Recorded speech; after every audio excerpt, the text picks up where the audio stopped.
I've been doing crazy adventure things since I was a kid. And when I was able to do the first trip, I realized that it was a way for me to merge my passion of work and what I absolutely love to do every day with my passion at play.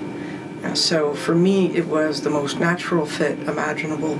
And to this day, I never would have believed it was possible to merge those two pieces together as seamlessly as it's happened. So I'm not doing anything to myself other than truly enjoying my life.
The idea isn't that you climb Everest or you do something extreme. It's whatever it is for you as an individual that is testing your own limits. And that could be quite different for any individual.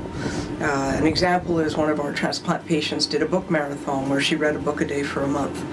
That tested her limits. So I don't think it always has to be about crazy physical things, but I think it's thinking in your mind, what is a challenge for you? What is something that you've never done that you always thought, God, wouldn't it be great if I did that?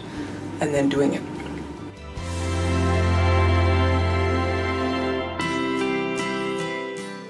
For that brief moment, having so much fluid in my lungs and feeling so profoundly short of breath, unable to lie flat because I was so short of breath, and realizing that a heart failure patient experiences that with regularity, that is their norm, it gave me enormous respect for my patients.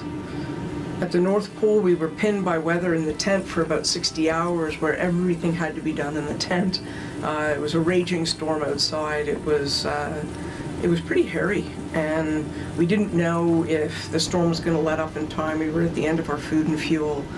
And it made me realize the idea of waiting and not knowing if you were going to make it. And I thought that's a little bit of what it feels like for somebody on the transplant list, wondering if a heart will ever come up in time. So each trip, for reasons that aren't clear to me, have brought forward something that's allowed me to think outside of myself and a little bit more about what my patients are going through.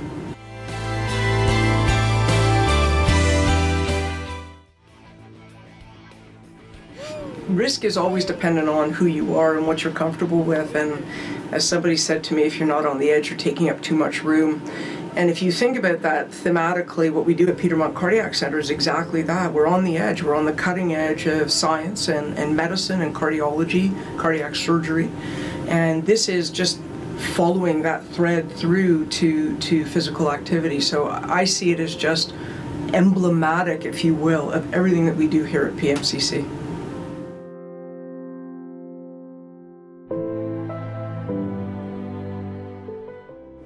Patients believe in this, that they are embracing it, that they will come into clinic and say to me, I want to be on your next trip, I want to do this, when I get a heart I want to do that, when I'm feeling better from my heart failure on meds and now I'm doing this, I'm doing my 12,000 or 10,000 steps.